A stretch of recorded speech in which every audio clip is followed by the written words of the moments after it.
Remember last episode we did things together? Welcome to my channel and my sim room. I make content about cars and performance driving. I compete in my manual GT4 in the PCA-LA Autocross series. And this video is my mid-2025 season recap.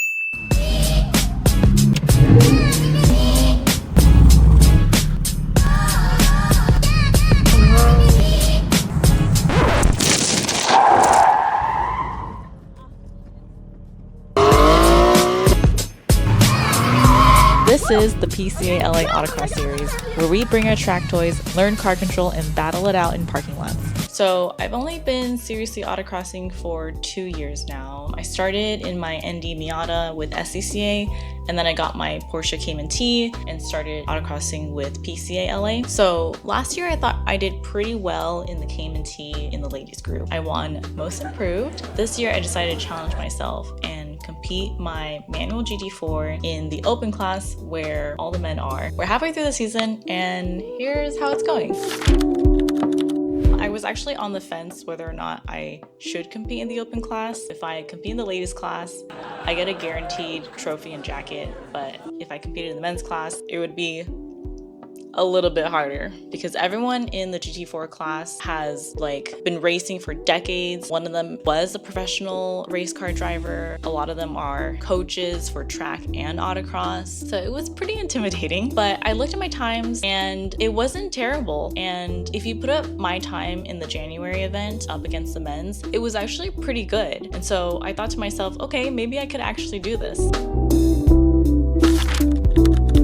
First time competing with the men's, and again I didn't do terribly and I didn't place last. You have to beat Quinn.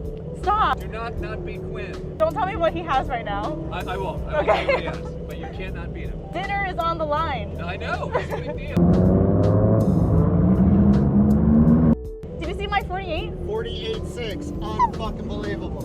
Okay. I'm so gonna gloat. Look at him! Look at him. He's scared of me coming. In March, I burned my clutch. Clutch. What should I do? I felt really bad. I felt a lot of self-doubt, a lot of insecurity. I was thinking to myself, maybe the manual was the wrong choice. Maybe I should have gotten a PDK instead. No one else runs a manual. Everyone knows PDK is faster.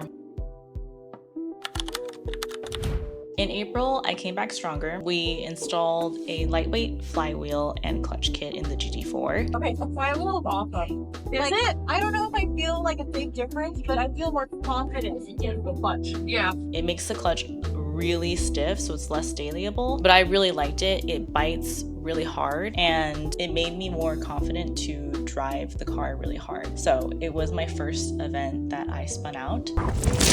But there's a saying in my club, if you're not spinning, you're not winning. Meaning if you're never driving over the limit and spinning out your car, you'll never know what it feels like to drive at the limit. This is also the event that I beat a PDK GT4 for the first time. I think I did it, right? You did. 49. 49, Yeah. I think I did. And that small little win really boosted my confidence. But I was still curious, should I have gotten a PDK over the manual? Would the PDK have been a better choice if I wanted to win? So the guy who's leading the GT4 class, he drives a Guards Red PDK GT4. He also used to professionally road race Honda race cars. So I proposed an experiment with him. I offered to let him drive a couple laps in my car in exchange for me driving a couple laps in his car. That way we could compare our cars, manual versus PDK. And it was pretty eye-opening. I was so nervous driving his car that I was actually 2 seconds slower in his car versus mine. Yeah, I think I'm nervous to drive your car. Everybody is. Yeah. But he got to drive my car. He gave me really good feedback and coaching for that day. How's it feel? Pretty good. The brakes are a lot better than my car. It's surprisingly good low end power, probably because the over axle pipes. So that was the event. I placed podium for the first time. In June, I was really pushing myself. I was running traction control off. I normally just run stability off, but my tires were so old by this point. They had at least 10 events on them, plus multiple co-drivers. I just spun out everywhere, and I did really poorly that event.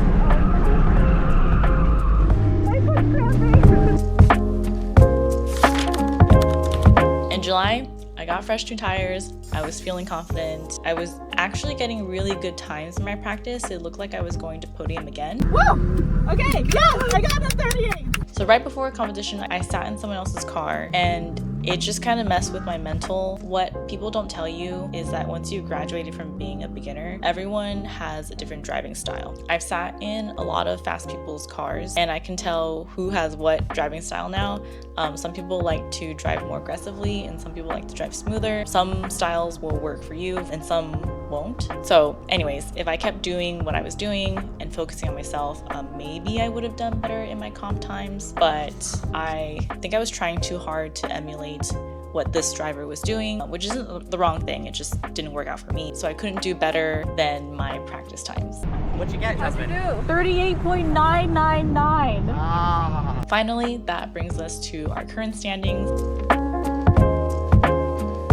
Honestly, I'm very surprised at how I'm doing this season. I didn't think that I would podium at all this year. I thought it would take me like a year to get up to speed with everyone else's skills. I personally don't think I have the talent for driving. I have to try really, really hard. So I'm very proud of this and I'm very grateful to everyone who has coached me. You know, I learned a little bit of something from everyone. Thanks for watching.